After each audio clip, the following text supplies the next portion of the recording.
ahora nos toca ver el tema de los regímenes políticos.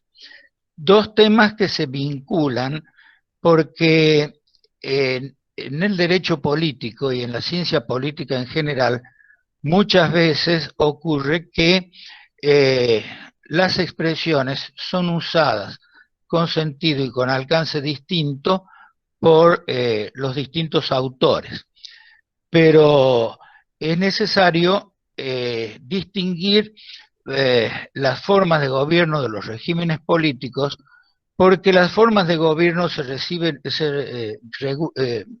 se vinculan más con lo que es la organización institucional según la norma, según la ley. En cambio, los regímenes políticos se refiere a la organización y al funcionamiento de la vida política según elementos que no son solo los jurídicos, sino los reales. Por eso es que en los regímenes políticos tenemos las instituciones, por un lado, que son las que están previstas en eh, en el texto constitucional o en los textos legales, y los regímenes políticos no son solo los que están previstos, sino cómo funcionan en la realidad. Si funcionan de acuerdo a lo que la Constitución y las leyes constitucionales lo disponen, o si, por el contrario, puede tener alguna diferencia, y cuáles serían esas diferencias y qué otros elementos tenemos que tener en cuenta para saber por qué la forma de gobierno no funciona tal como la pensó el constituyente. De manera que cuando entramos al tema de los regímenes políticos, estamos en presencia de la constitución jurídica, pero estamos en presencia también de los elementos de hecho, es decir, los que suceden en la práctica, coincidan o no coincidan con el texto constitucional.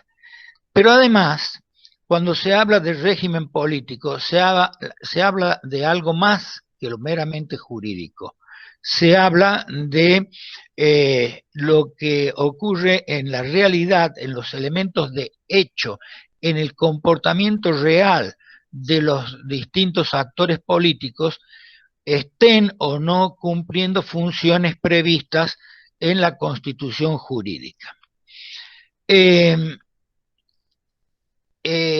modo tal que para estudiar el régimen político de un Estado, de una sociedad política, debemos pensar que estamos en presencia de un proceso integral y no de un proceso meramente jurídico.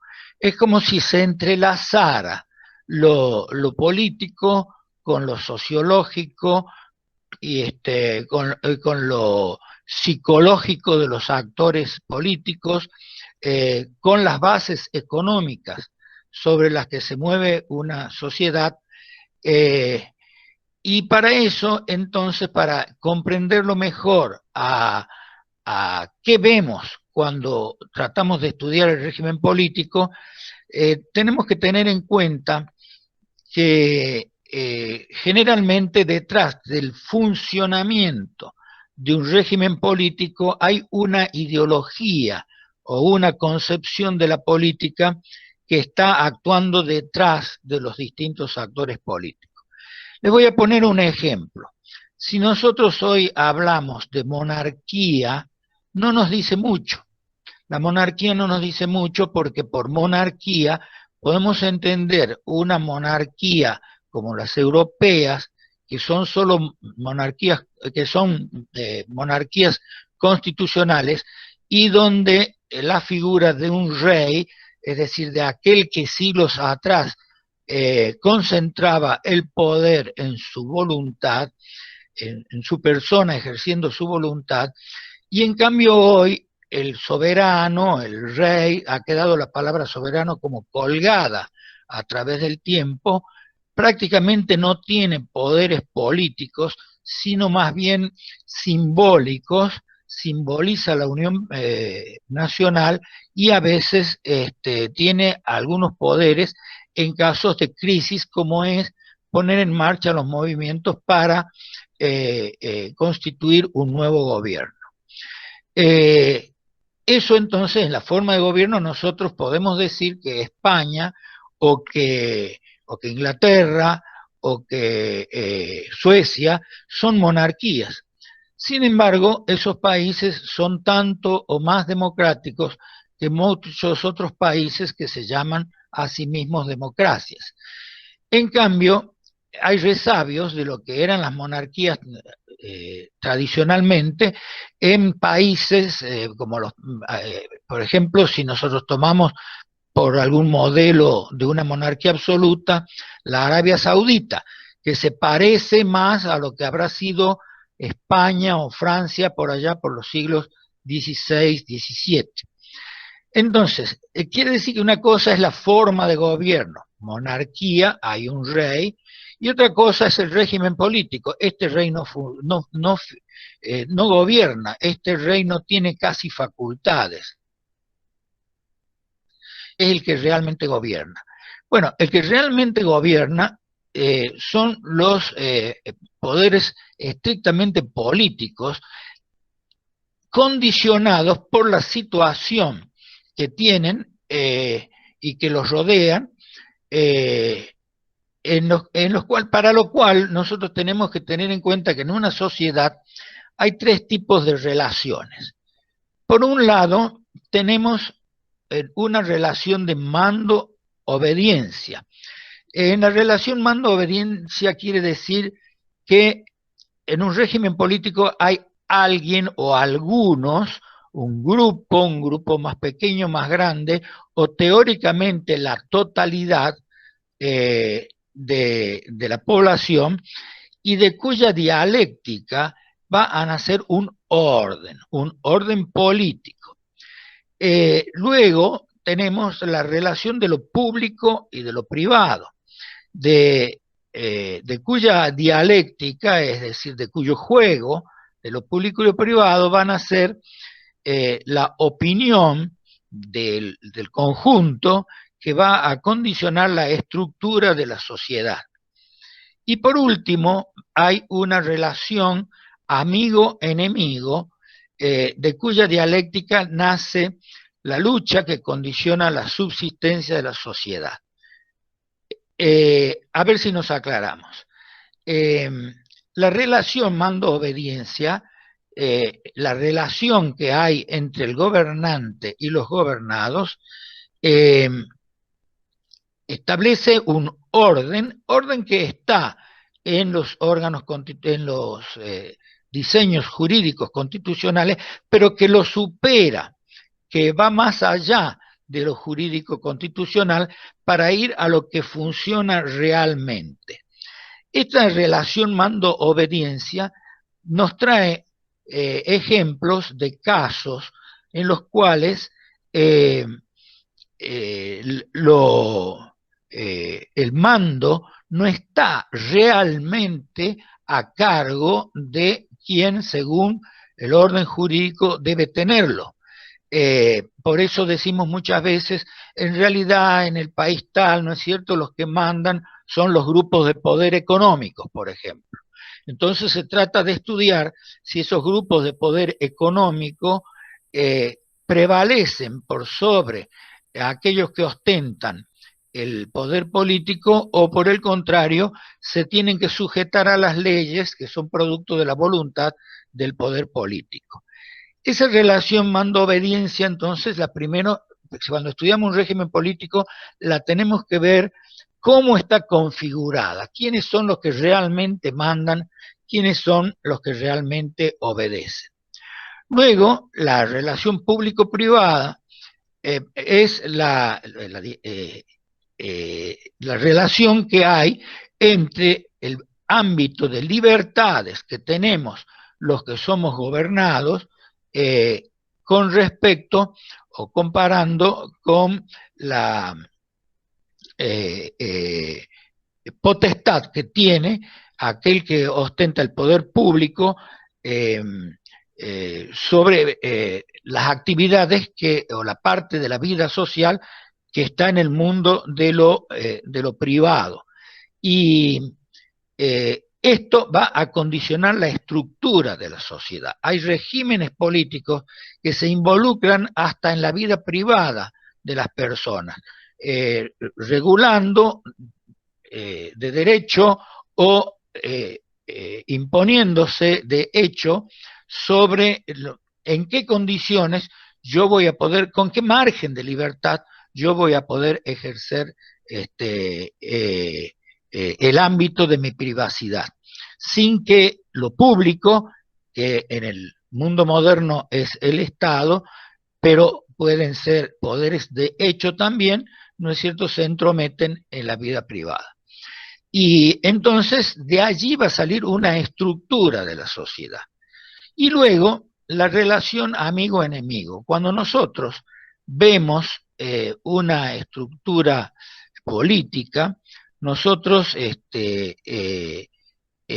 pensamos que en toda estructura política hay gobernantes o aquellos que ostentan poderes de derecho o poderes de hecho que tienen a aquellos que los apoyan y aquellos que por el contrario se oponen. Es lo que podemos llamarle que hay una relación de amigo-enemigo. Es decir, amigos son aquellos que están a favor del que ostenta el poder jurídico o el poder real. Y, mientras que el enemigo es aquel que se opone, aquel que procura ponerle límites. Y de acuerdo a cómo sea esa relación, si más fuerte, si más tolerante, si más tendiente a la cooperación, el enemigo dejará de ser enemigo para pasar a ser solamente adversario, y ética nacerá una lucha que condiciona la subsistencia de la sociedad. Bien, un profesor de la Universidad de Buenos Aires que escribiera hace un par de décadas sobre tratando de aclarar este problema que está enfocado de distintas maneras por distintos autores, ha tratado de enumerar qué cosas tenemos que tener en cuenta para advertir los elementos que configuran un régimen político y no una mera forma de gobierno. Bueno, si yo les paso lectura a los 10 puntos que él pone, vamos a encontrarnos con que muchos van a coincidir con la forma de gobierno. ¿Por qué? Porque cuando un constituyente establece una constitución, pretende que esa constitución, que la vida real funcione de acuerdo a lo que dice la constitución, cosa que no ocurre en la práctica, pero que el constituyente o el legislador pretende que sí ocurra. Y ahí nos vamos a encontrar, si nosotros vemos dónde está el grupo de los que mandan, ahí nos vamos a encontrar con que para hablar de régimen político nos vamos a fijar primero en el origen o en el fundamento de la autoridad de los gobernantes, cómo se designan, cuándo son legítimos, no legales, sino legítimos, es decir, cuándo tienen consenso por parte de la población, cuál es la estructura de gobierno, si hay división de poderes, si no hay división de poderes, si en la estructura de ese gobierno hay división, digamos, territorial, como en el caso de un régimen federal, y cómo se ejercita, si se ejercita con un mayor grado de coerción o un mayor o en un menor grado de coerción, de modo tal que haya un ámbito de libertad para las personas. Pero también, ¿qué vamos a ver? ¿Cuál es el grado de participación real que van a tener para la adopción de decisiones otros políticos que no son solo los gobernantes? Por ejemplo, son aquellos que la bibliografía que hay en derecho político le llama generalmente poderes de hecho, que están constituidos por los grupos de presión o por los factores de poder. En una sociedad, por ejemplo, puede tener un poder de hecho mayor que algunos de los poderes del Estado o algunos funcionarios, al menos, de un poder del Estado, los sindicatos, por ejemplo. O en alguna época, en algunos países todavía y en alguna época en nuestra historia, que ustedes han tenido la suerte de no vivir, por lo menos en edad adulta, ¿no es cierto? El ejército, las Fuerzas Armadas, eran las que ostentaban realmente el poder, aunque formalmente existieran partidos políticos que tenían menos poder, puesto que eran controlados y hasta sustituidos en algunos momentos por este poder de hecho que era eran las Fuerzas Armadas, y que teóricamente, de acuerdo a la Constitución y a las leyes, es al revés, deberían estar subordinadas al poder constitucional.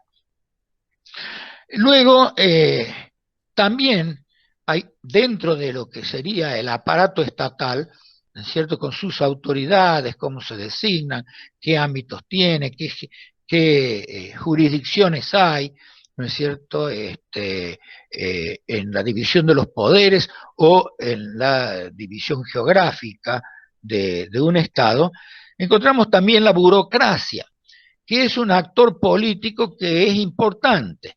La burocracia forma parte del Estado. O sea, la burocracia es el conjunto de funcionarios que son técnicos, o aunque no sean técnicos, que tienen el control del manejo, digamos, de muchas áreas del gobierno, y tienen a veces un poder mayor del que puede tener la autoridad política propiamente dicha, porque son las personas de confianza que tiene la autoridad política, o porque la burocracia está constituida por aquellos que tienen un conocimiento especial sobre sobre una rama de la actividad pública en la cual la autoridad política no es capaz de desenvolverse bien. ¿Por qué? Simplemente porque un presidente de la República no puede saber todo de todos. Y si no, le podríamos preguntar a nuestro presidente en este momento si sabe de epidemiología como para hacer frente solo, por ejemplo, de acuerdo a su voluntad, con criterios políticos, a los problemas que tenemos en la pandemia. Entonces hay una burocracia técnica integrada por aquellos que están más familiarizados o que han estudiado los problemas vinculados a esta cuestión, que son los que realmente convencen a la autoridad política para que se tomen decisiones vinculadas a la cuestión. Y eso ustedes lo pueden multiplicar por tantos y cuantos problemas haya en una sociedad.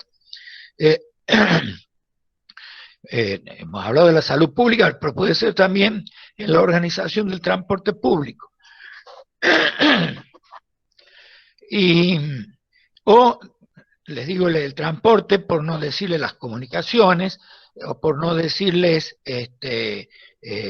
cualquier otro ámbito en lo cual el conocimiento específico de algo que es decidido por la autoridad política, en realidad lo es en función de la información, de la comunicación que tiene con el conjunto de funcionarios que son especializados en el tema y que llamamos burocracia. Y cuando la burocracia, que tiene una connotación peyorativa en el lenguaje diario nuestro, ¿no?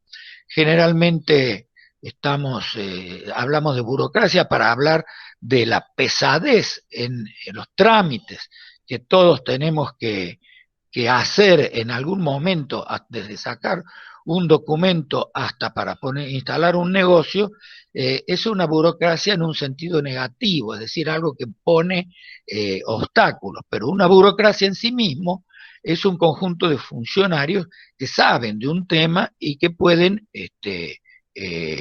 ayudar a tomar, y a veces no solo ayudar, sino influir y a veces hacer tomar una decisión por parte de la autoridad política. Con lo cual, la burocracia se convierte en un verdadero actor político, que resulta que un empleado sabe más y es capaz de decidir más sobre un determinado ámbito de lo que es la vida pública.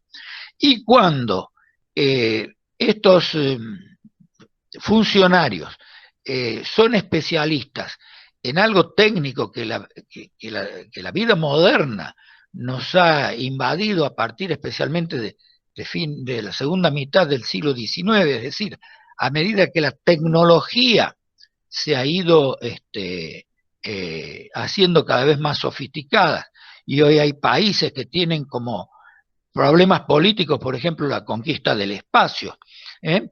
o la conquista de los mares en su parte profunda, a ver si encuentran, por ejemplo, o qué otro tipo de energía puede crearse a partir de la utilización de los vientos o a partir de la utilización del calor emanado del sol. Van apareciendo nuevas formas de, digamos, de elementos que ayudan y que cambian la fisonomía de una sociedad y por lo tanto no es que ayuden, sino que le imponen al gobernante la necesidad de tomar decisiones. Luego tenemos también si las formas constitucionales pensadas por el constituyente, por el autor de la constitución jurídica, coinciden o no con el verdadero comportamiento de las fuerzas políticas. La fuerza política por excelencia, que aún hoy persiste, aunque algunos hablan de que están en un serio problema, son los partidos políticos en las democracias occidentales, en las democracias liberales. Bueno, pero las formas constitucionales no siempre coinciden con las fuerzas políticas, porque se supone que las formas constitucionales se despegan del partido político de los cuales emanan sus dirigentes, sus directivos, sus autoridades. Eso en la teoría, el presidente es el presidente, pero en la práctica encontramos que muchas de las llamadas democracias liberales o democracias occidentales tienen una dependencia del partido político, donde el partido político tiene más poder que el que la Constitución, que el ordenamiento jurídico ha pretendido darle. Y luego también tenemos que tener en cuenta que en los regímenes, para este concepto de régimen político, también tenemos que tener en cuenta el marco, desde el marco geográfico en el cual desempeña su vida un Estado, hasta el marco económico. El económico es muy importante, sin duda alguna, porque los actores económicos tienen mucho poder, poder real, poder de hecho, condicionan las posibilidades del gobierno del Estado y a veces son anulados por la acción del poder del Estado, según cómo sea la relación Estado-mercado, como se le llama ahora, que en definitiva no es otra cosa que la relación entre el poder político y el poder político y el poder económico. Y también juegan factores históricos, como la tradición de una sociedad organizada políticamente, o como la cultura política, que es el conjunto de valores, la ideología que lo mueve, el proyecto político que una sociedad puede tener y que las autoridades pueden o no encarnar para su realización. Entonces, después de esta enumeración un poco desordenada, ¿no es cierto?, del tema, vamos a ver si redondeamos una noción de lo que es un régimen político para que ustedes lo puedan comparar con las formas de gobierno.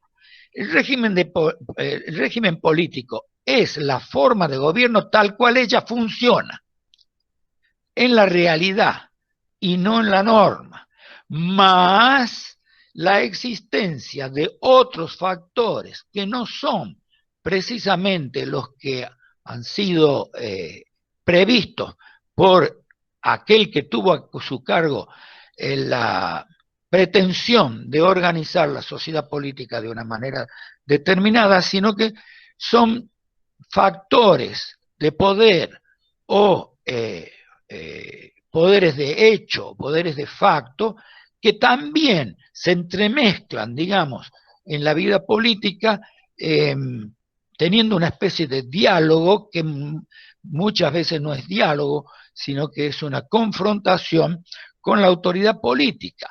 Y a veces la autoridad política tiene una debilidad frente a la fortaleza que teóricamente tiene el que manda. Y hacia adentro, el régimen político, hacia adentro del Estado, funcionará de una manera de poder más concentrado o de poder más liviano, de poder menos fuerte, de manera tal que deje un mayor ámbito de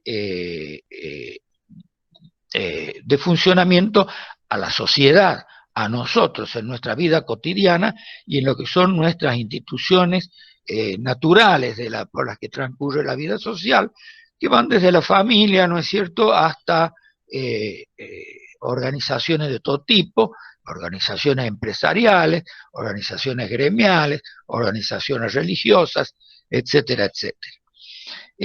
Y eso introduce aquí que en el régimen político tenemos que tener en cuenta la existencia, el ámbito de libertad que puede tener, o la amplitud de libertad que puede tener o no, es decir, la mayor imposición de un poder político sobre otro, sobre la gente. El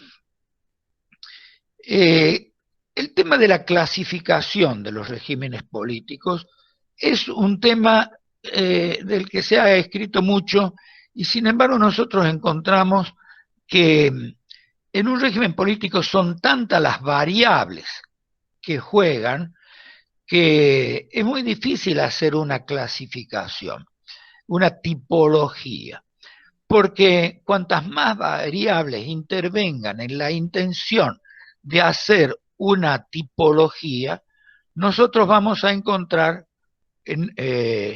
que mayor va a ser la cantidad de tipos digamos, de régimen político, a punto tal que no ha faltado el autor que ha dicho, mire, hay tantos regímenes políticos como países o como sociedades políticas hay, porque a todas le vamos a agregar algo que se parece a alguna de las otras, pero que no se parece a otra. Entonces nosotros no podemos, como en las formas de gobierno, ¿no es cierto?, hacer una clasificación más relativamente compleja, pero no tanto.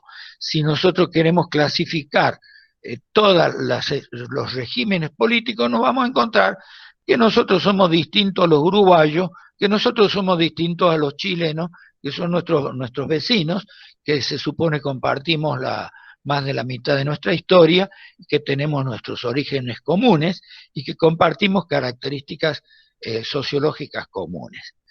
Entonces, ¿qué es lo que los autores dicen respecto del tema actualmente?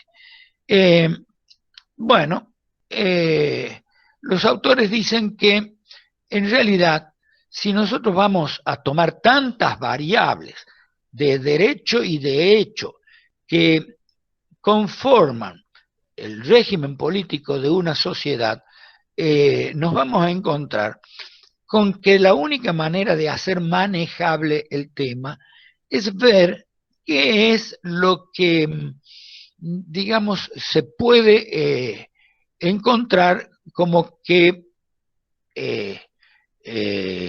marca la diferencia. Y no involucrarnos en demasiados aspectos, porque entonces vamos a tener que estudiar la geografía de un país, la conformación racial de un país, la cultura de un país, la historia de un país, la economía que tiene, cómo está organizada la economía, cómo está organizada la sociedad, o sea, cómo es la familia, las clases sociales, eh, y hay casi, diríamos, un acuerdo en que es más útil encontrar que en el mundo moderno, por lo menos, hay dos grandes conjuntos de regímenes políticos. Por una parte, los regímenes políticos autoritarios y por otra parte, los regímenes políticos democráticos. Los regímenes políticos autoritarios, la palabra lo está diciendo, son aquellos regímenes políticos donde eh, el poder de la autoridad legítima o el poder de hecho, juega un papel muy importante de manera tal que limita en más o en menos, generalmente en más, las ciudadanos individualmente considerados o en conjunto, o las organizaciones que ellos son capaces de crear.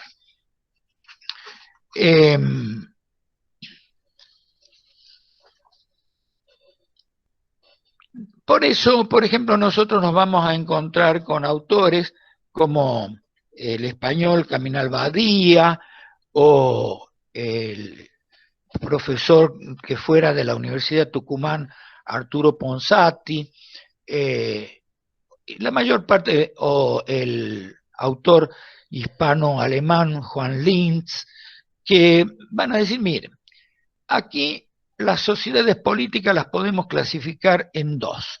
Dentro de esas dos nosotros vamos a encontrar matices, pero básicamente los elementos fundamentales que van a distinguirlas va a ser el grado de concentración del poder político y el grado de libertad, el grado de ámbito de libertad que se le reserva a los particulares y a sus organizaciones.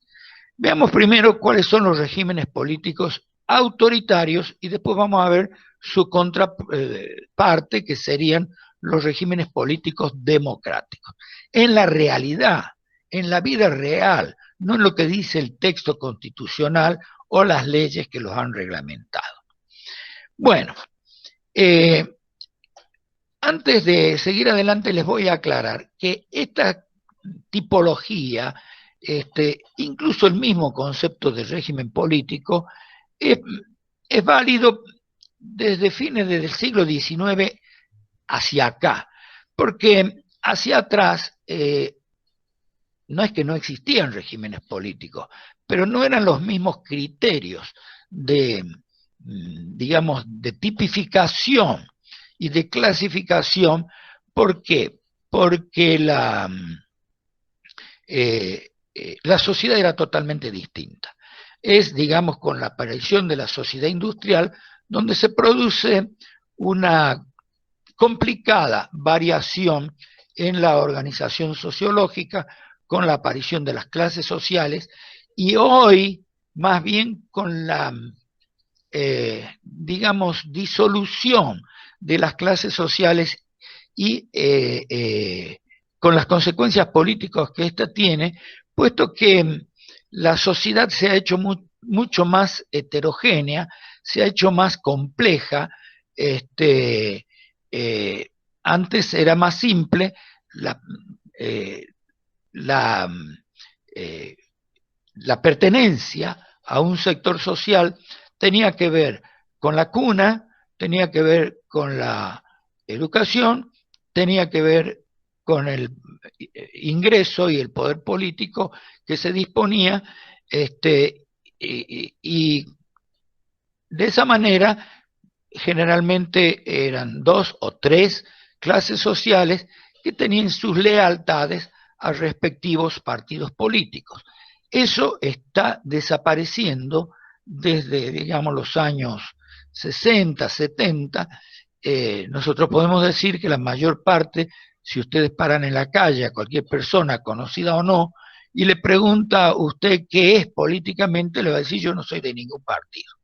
Yo voto por el que más me gusta, o voto por la persona, todo lo demás. Es decir, va cambiando.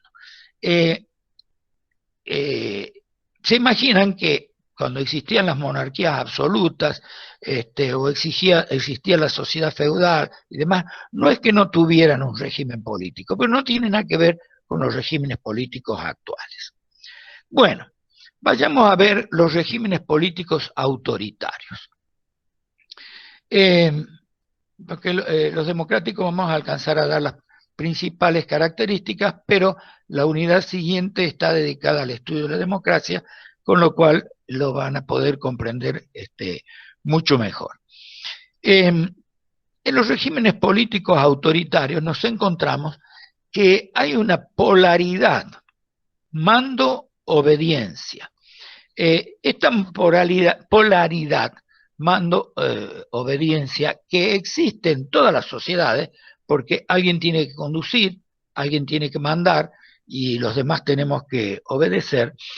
En el caso de los regímenes autoritarios nos encontramos con quienes están en uno de los polos, en el polo del mando, es una sola persona o un grupo limitado de personas, un grupo reducido, y los privados, los ciudadanos particulares, súbditos les llamarían en la época de las monarquías absolutos, no tienen una verdadera participación que pueda influir en la toma de decisiones. Es decir, el que gobierna, el que está en el polo del mando, termina haciendo lo que es su capricho o lo que es su voluntad o lo que estima es lo mejor, pero no lo que la gente quiere, o lo que la gente preferiría. Entonces, no hay un ámbito amplio de participación de parte del conjunto de la sociedad en las cuestiones públicas. La influencia que tenemos los particulares es, de acuerdo, puede haber grados, pero en general es muy poca o nula. Y la posibilidad de controlar a la autoridad es mínima o ninguna. En segundo lugar, en los regímenes autoritarios exhiben que el orden jurídico e institucional se subordina, se diseña, se establece conforme a la necesidad de los gobernantes y no conforme a la necesidad de los gobernados.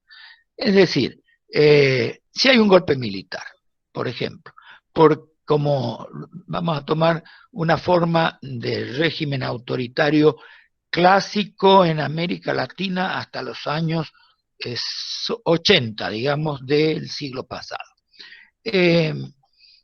generalmente establecían, al final, antes no, al principio no, establecían lo que llamaban estatutos, que eran verdaderas constituciones.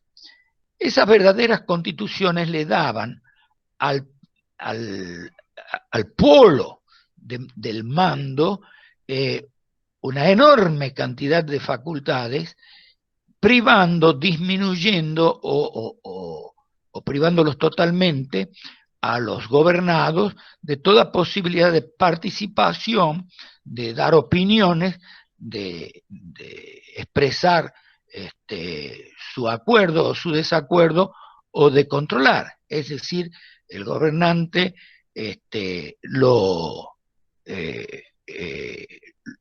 lo monopoliza al poder político. Y el poder jurídico institucional que construían a través de esos estatutos, que les comento que así es, por poner un ejemplo que ustedes pueden verificar, ¿no es cierto?, en nuestra propia historia, ya no tan reciente, pero no tan lejana, era de acuerdo a las necesidades de los gobernantes para poder cumplir lo que ellos se fijan como objetivo. Por ejemplo, en el caso de los regímenes autoritarios militares, de preponderancia militar a los que me refería, ellos entendían que el mundo estaba en guerra. El mundo libre contra el mundo totalitario que estaba encarnado por el comunismo. Entonces, como el mundo estaba en guerra, hacía falta vencer al enemigo para que no destruya la cultura, las formas tradicionales de vida de los países, digamos, a los cuales les tocaba gobernar. Y entonces, en el orden jurídico que ellos establecían, lo confeccionaban conforme a la necesidad que ellos, en cuanto gobernantes, tenían para poder eliminar al adversario o al enemigo, en ese caso, ¿no es cierto?, y establecer las bases de lo que era una sociedad conforme al modelo que, a su parecer, tenían la tradición, la historia, los valores que compartíamos los argentinos o los chilenos, o en el caso de Pinochet, o los brasileños, casi todos los países de América Latina. Luego, también en los regímenes autoritarios, ya hemos hecho referencia para decir que es algo que existe. ¿Se acuerdan que hablábamos del ámbito de lo público y el ámbito de lo privado? Bien, en el caso de los regímenes autoritarios, ¿qué es lo que hay una hipertrofia? ¿En favor de quién? Y de los que tienen el poder en el ámbito de lo público, y en detrimento de aquellos que participamos de las relaciones sociales privadas. En lo político se supone que los que somos ciudadanos de a pie, ¿no es cierto?, tenemos la posibilidad de expresar nuestra opinión favorable o crítica acerca de cómo se va llevando adelante un gobierno, o las medidas que se toman para solucionar los distintos problemas con los que se enfrenta la sociedad. Y en un régimen autoritario, ¿qué ocurre con esta opinión? Que no es la suma de las opiniones individuales, sino que es la opinión generalizada, donde puede haber variantes, y que la ciencia política llama opinión pública. Bien, ¿qué pasa en un régimen político autoritario? En un régimen político autoritario, la opinión pública carece de una verdadera función política. Puede haber una opinión pública que se manifiesta, ¿no es cierto?, en las reuniones privadas, entre amigos, y no muy, no a través de la prensa, ni a través de ámbitos públicos de participación, porque no van a ser toleradas por aquel que tiene el mando. Es decir, aquel que tiene el mando no va a tolerar la existencia de una opinión pública que pueda hacer cambiar el estado de ánimo de la gente. Por el contrario, mientras más la limite a esa opinión de la gente, mejor, porque va a tener más libre y va a estar menos sujeto a la crítica en la adopción de decisiones que el que tiene el mando real cree conveniente en un momento dado. La lucha política no es una lucha de, digamos, de competencia, sino de imposición. Y la lucha política se llega a exasperar de manera tal que el objetivo de la lucha es que aquel polo de poder que ejerce el mando va a tratar de aniquilar real o simbólicamente al adversario, que deja de ser adversario para ser enemigo. El que no está de acuerdo con esto es porque quiere cambiar nuestra forma de vida, nuestros valores, nuestra historia, lo que nos han legado nuestros antepasados, lo que se adecua según nuestra forma de ser, etcétera, etcétera, y entonces a ese lo tengo que eliminar.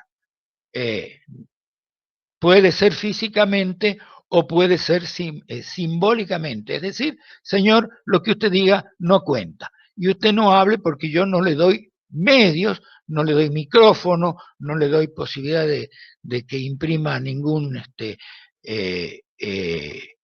ningún periódico, y esto está, por ejemplo, con la aparición de los nuevos medios de comunicación, como son los que están vinculados con Internet, ¿no es cierto?, las redes sociales y demás, son un ámbito de expresión, de opinión, y donde se pueden formar los grupos de adversarios o de enemigos. Entonces, ¿qué hacen los regímenes autoritarios? Están muy preocupados porque ese tipo de redes generalmente no tienen mayor posibilidad de control. Entonces, su preocupación fundamental es limitarlos o controlarlos o dominarlos.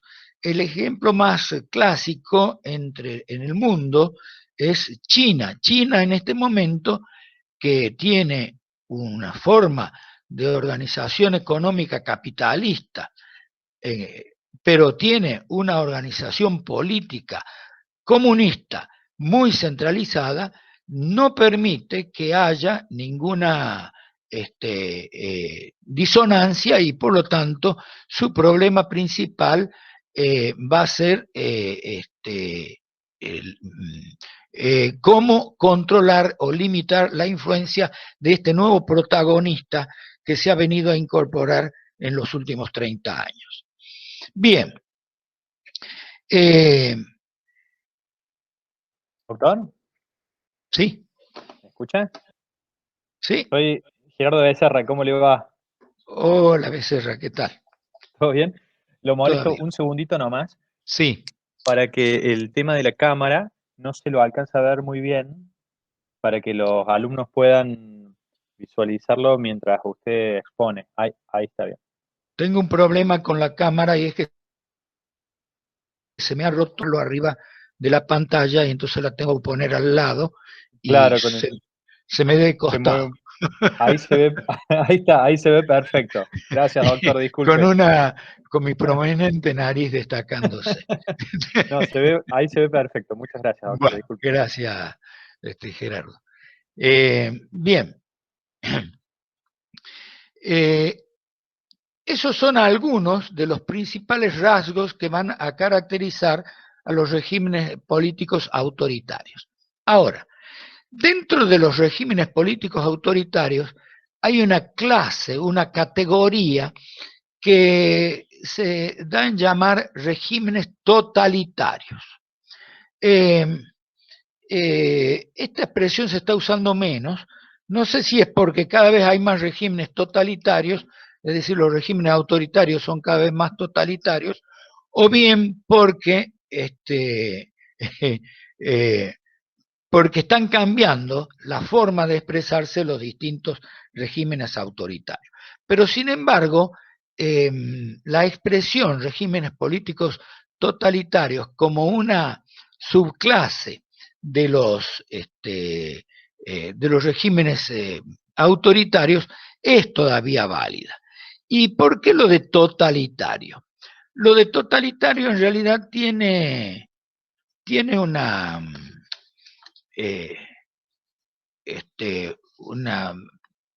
un uso que aparece en la enciclopedia del fascismo entre la Primera y la Segunda Guerra Mundial, que se debe a un filósofo italiano, Giovanni Gentile, que era el que le daba letra, por usar una expresión común, digamos, al dictador Benito Mussolini.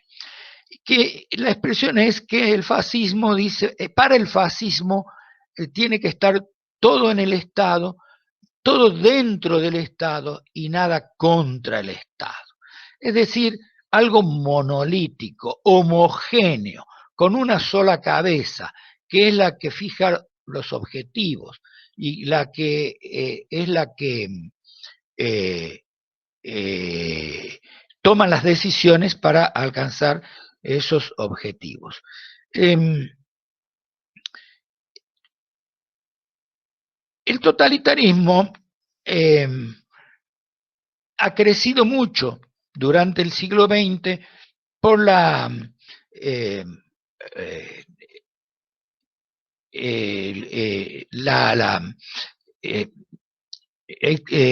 aparición de medios de control mucho más sofisticados de los que existían al principio, porque bueno, si nosotros ponemos regímenes que tuvieran concentración de poder tradicionales, bueno, lo que tenían era la posibilidad de mandarle la policía.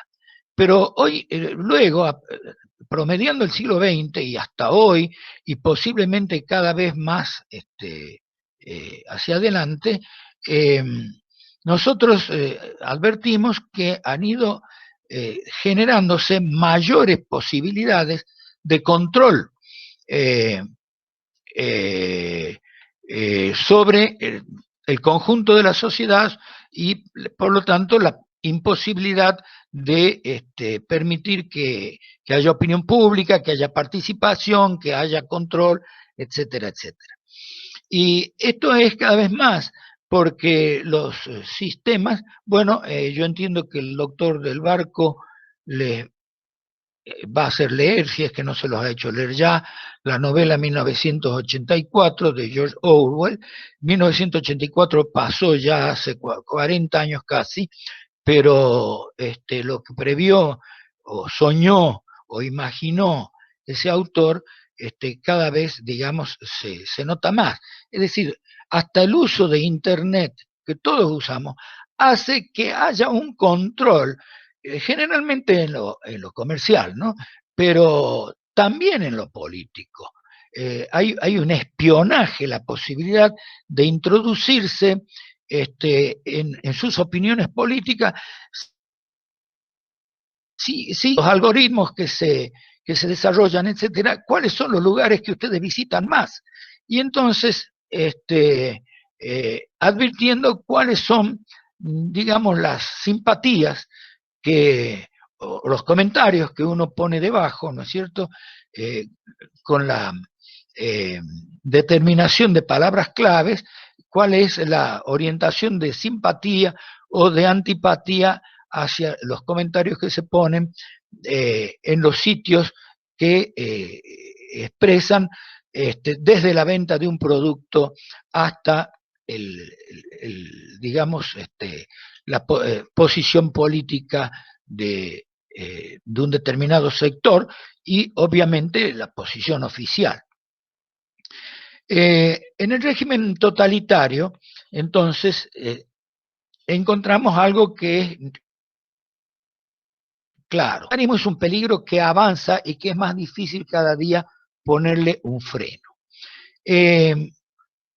Y por lo tanto es necesario que la sociedad civil se organice en una forma cada vez más democrática para limitar este verdadero riesgo.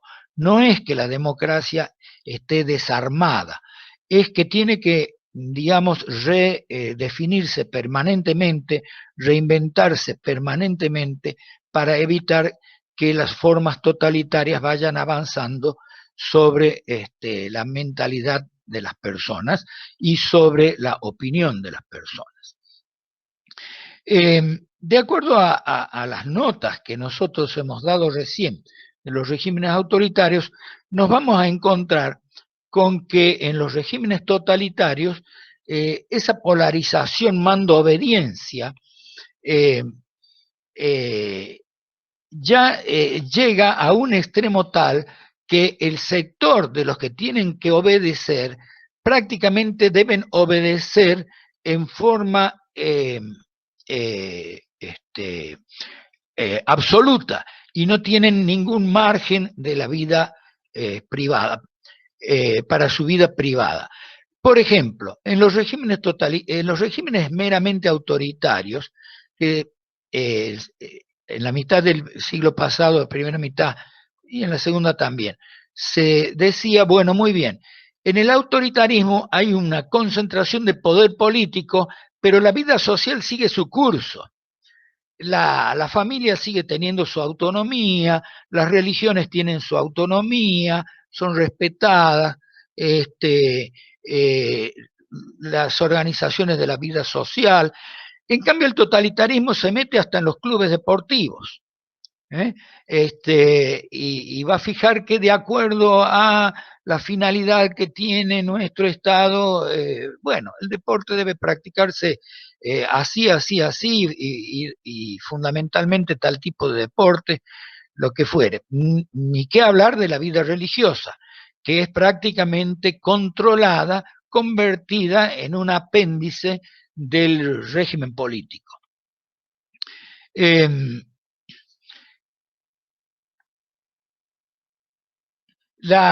El orden jurídico, que decíamos que era creado de acuerdo a las necesidades del grupo que mandaba, en el caso de un régimen totalitario, damos un paso extremo de esto. Y no es una adecuación a las necesidades del grupo gobernante, sino que es un principio. Es concebido como un principio. Y un principio está fundado en valores, y esos son los valores que van a imponer una determinada organización política. Lo público, bueno, es repetir un poco lo que ya hemos dicho, se expande tanto que lo privado queda reducido a su mínima expresión. Y la opinión pública ya no es que sea mínima, ¿no es cierto?, o que no tenga influencia, sino que es un grupo que por ahí expresa en una reunión de amigos, lo que sea, que es algo que se difunde, se rumorea, que hay gente que no está de acuerdo, que está molesta, pero en el caso de los regímenes totalitarios, la opinión pública es eliminada de derecho, pero también de hecho, de modo tal que prácticamente no hay posibilidades de exponerse, de expresarla, porque hay modos de control social que va a limitar totalmente la posibilidad de que haya una opinión pública. Y confrontación, la competencia, va a llegar a un grado de exasperación tal que puede llegar a, a, a que se trate de no solamente la eliminación simbólica del adversario, que ya no es adversario, que es enemigo, del enemigo, para terminar en la eliminación física, como nosotros hemos tenido, desgraciadamente, en nuestra historia reciente, ¿no es cierto? Era bajo la realidad de una guerra de bandos. El bando que debía establecer, digamos, las reglas de juego conforme al derecho, al orden jurídico, de modo que los otros tengan una actitud delincuencial, el Estado se convertía en un verdadero delincuente al utilizar las mismas armas que los que lo pretendían subordinar, subvertir, digo. Y entonces, ¿qué ocurría en la práctica? Bueno, que cuando esto se ponía peligroso se terminaba con la eliminación física del enemigo, ¿no? Ni siquiera una eliminación simbólica, como podría ser quitarle toda expresión toda posibilidad de expresarse, o reducirlo, ¿no es cierto?, a la condición de presidiario sin posibilidad mayor de hacer conocer alguna opinión, para eliminarlo, de modo tal que la exasperación de la lucha política se lleva al máximo, al nivel de una verdadera guerra civil.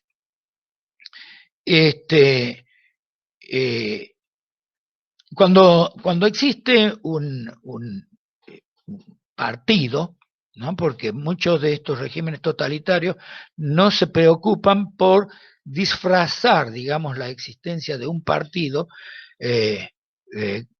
como en el caso del comunismo, ¿no es cierto?, donde sí hay un partido que tiene su organización que es paralela a la del Estado y que es el que realmente gobierna, porque es el que impone su voluntad en el Estado. Si ustedes tienen inquietud, en América Latina hay un resabio del siglo pasado, que es Cuba, ¿no es cierto?, donde el partido único, el Partido Comunista, es el que en realidad controla al Estado. Y el secretario general del Partido Comunista es la misma persona que ocupa la presidencia de la República. Y si no es la misma persona, tiene más poder el secretario general del Partido Comunista que el que tiene el presidente de la República. Y esto está tomado naturalmente del modelo que fue el de la Unión Soviética, que se implosionara en el año 1989. No hay pluralismo social. Todos los cuerpos sociales intermedios, como pueden ser los sindicatos, hasta las iglesias, decíamos hace un momento, u organizaciones de otro tipo, que pueden ser aún deportivas, tienen el efectivo control del Estado, cuando no pasan a ser más que una verdadera un verdadero apéndice de lo político manejado por aquellos que manejan el Estado. Bien, entonces, finalizando, y me he pasado, de modo que lo de democracia va a tener que quedar para la próxima clase. Régimen político es algo distinto a la mera forma de gobierno. ¿Por qué? Porque entran elementos que exceden a lo jurídico y se va al comportamiento real de aquellos órganos que están previstos por la Constitución política o por las leyes de organización política, pero tal como ellas juegan y no como deberían jugar de acuerdo a lo que dice la norma. Eso es bastante corriente, ¿no? Hacerle decir a la Constitución lo que la Constitución no dice, o simplemente ignorar algunas de las disposiciones de la Constitución. Pero además, sumamos otros factores internos o externos al Estado. internos al Estado, la burocracia, las Fuerzas Armadas, etcétera, que tienen poder dentro de la burocracia, lo técnico, hoy en día, donde lo técnico es avasallante, y fuera del Estado, el poder económico, que es quizá el que más se expresa, el poder económico, pero también otros tipos de poderes que pueden darse en la sociedad. Y estos regímenes la mejor clasificación es la sencilla, la de clasificar en dos, en función de cómo se organizan las relaciones mando-obediencia, las relaciones de lo privado con lo público,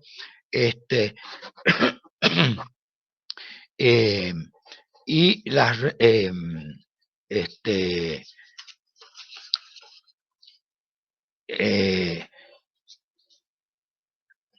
perdón que me perdí.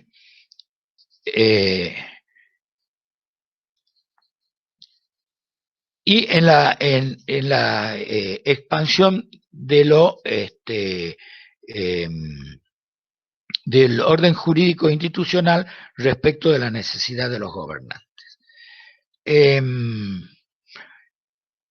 De aquí nosotros vamos a encontrar una enorme pluralidad de formas, que si nosotros nos esmeramos y le damos importancia a elementos secundarios, que parecen ser secundarios, y se le da mayor importancia, vamos a llegar a una tipología tal que va a ser enorme. Y de manera tal que con rasgos fundamentales podemos decir, bueno, el autoritarismo se caracteriza por tal y tal y tal y tal cosa. En el caso particular de tal país se expresa de tal y tal modo. Un elemento de régimen autoritario que tiene verdadera peculiaridad, no solo cuantitativa, sino cualitativa, es la de los regímenes totalitarios. ¿Por qué? Porque allí, digamos, la totalidad del poder político absorbe al resto de la sociedad. La sociedad no tiene ámbitos de libertad, ni para ir al cine, ni para el arte, como hablaban en la época de la Unión Soviética, se hablaba del realismo socialista como una corriente artística en la arquitectura, en la pintura, en fin, en las distintas expresiones, ni que hablar del teatro, etc. Bueno, desgraciadamente yo les debía haber acomodado mejor el tiempo para poder dejarles planteado los rasgos fundamentales de la democracia como régimen político, no ya como forma de gobierno, sino como régimen político. Bueno, esto se unirá con la unidad 6, donde se explaya más en detalle las características de la democracia y bueno, doctor Del Barco, aquí doy por finalizada la clase y espero que mi falta de entrenamiento no haya desilusionado a los chicos. Bueno, gracias Gonzalo. Una pregunta antes de abrir a las preguntas de los alumnos, si las hubiere. ¿Quieres completar la clase próxima, que será el miércoles, el tema que faltó hoy? Pero seguramente que va a sobrar tiempo y invadirá No, vos continúa, tomá el tiempo que necesites. Bueno, lo hablamos. Y yo continúo. Lo hablamos. Bueno, vamos a